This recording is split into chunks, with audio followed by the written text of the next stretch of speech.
The gamer Daniel Petrie killed his friend just because of a virtual debt.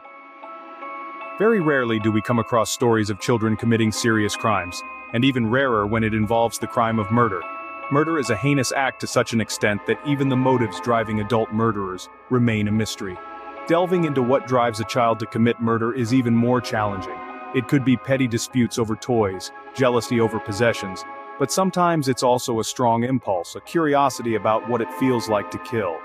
Hello again, it's me, and today we'll be discussing a murder case from 2007, perhaps one of the most chilling and terrifying cases I've ever researched, as both the victim and the perpetrator were not yet adults. Daniel Petrie, born in 1991 in Santa Catarina, Brazil, had always been a rebellious and violent individual since he was a child. Reacting extremely violently to the slightest provocation, his parents sent him to psychotherapy sessions, but Petrie discontinued them and later dropped out of school. At home, Daniel spent his time watching Brazilian TV shows, surfing the internet, and mostly playing an online role-playing game called Tibia. It was in this virtual world that Daniel befriended and frequently conversed with a 12-year-old boy named Gabriel Kuhn who lived nearby. Gabriel's parents were good, polite, and educated people. And then one day Gabriel asked Daniel if he could borrow 20,000 in-game currency in Tibia. Daniel agreed, on the condition that Gabriel promised to pay it back. Sometime later, Daniel began to ask Gabriel to return the virtual money, but Gabriel broke his promise and also blocked him from all his online contacts. This made Daniel extremely angry, so he called his mother, who was in Nova Trento at 9:30 a.m. on the day of the crime, and asked her what time she would be back. Knowing how much time he had, Daniel Petrie went to knock on Gabriel's door and asked if he could come in to apologize and reconcile. Gabriel let him in, as they were still friends, a mistake that Gabriel would soon regret. Daniel immediately closed and locked the door behind him, then swiftly attacked Gabriel viciously and brutally. Afterward, Gabriel threatened to report Daniel and tell his parents what had happened when they returned home. Hearing this, Daniel was determined to prevent that from happening, so he tried to kill Gabriel with a cable. When he was done, Daniel decided to hide Gabriel's body in a compartment in the ceiling under the hallway. However, when he tried to lift the body, he realized it was too heavy to manage alone. Daniel went to get a knife from the kitchen and a hacksaw from the garage to reduce the weight of the body by removing the legs. Then Daniel once again attempted to stuff the body into the ceiling compartment to hide it, but he still lacked the strength to do so. He left the corpse by the side of the doorway and the two legs in the hallway, alongside a hacksaw. This gruesome scene unfolded right in the main entrance area of the house. As soon as Gabriel's older brother returned home and stepped inside, he immediately fell to his knees, crying and calling for his mother's help. Another neighbor in the area had seen the body and reported it to the authorities. When the authorities arrived, they found an online conversation between the two boys on a website, where they argued about this issue and recorded it as evidence. Now they knew who had entered the house and was responsible for all of this.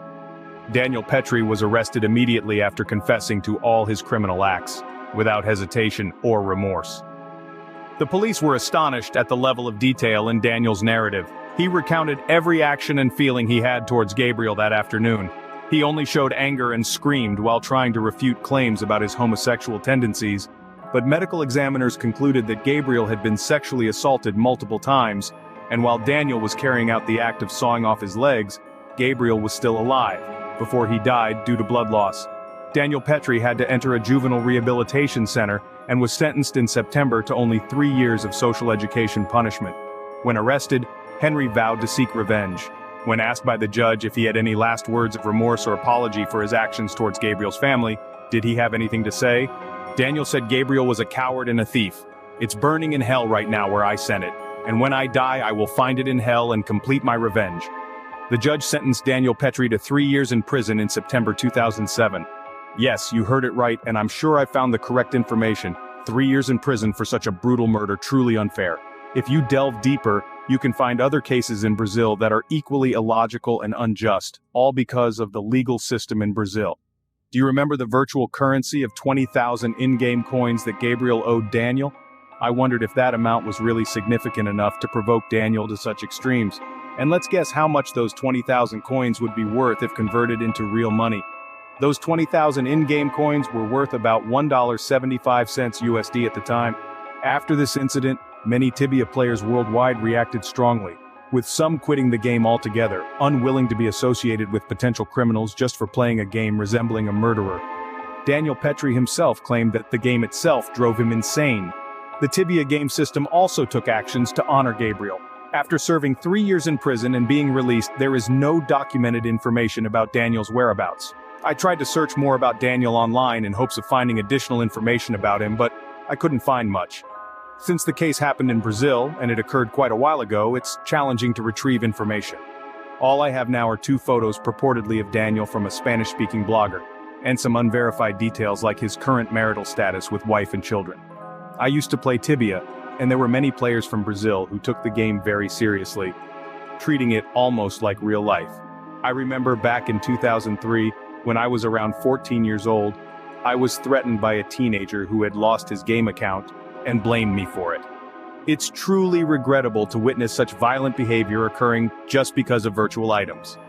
I'm a player from Poland.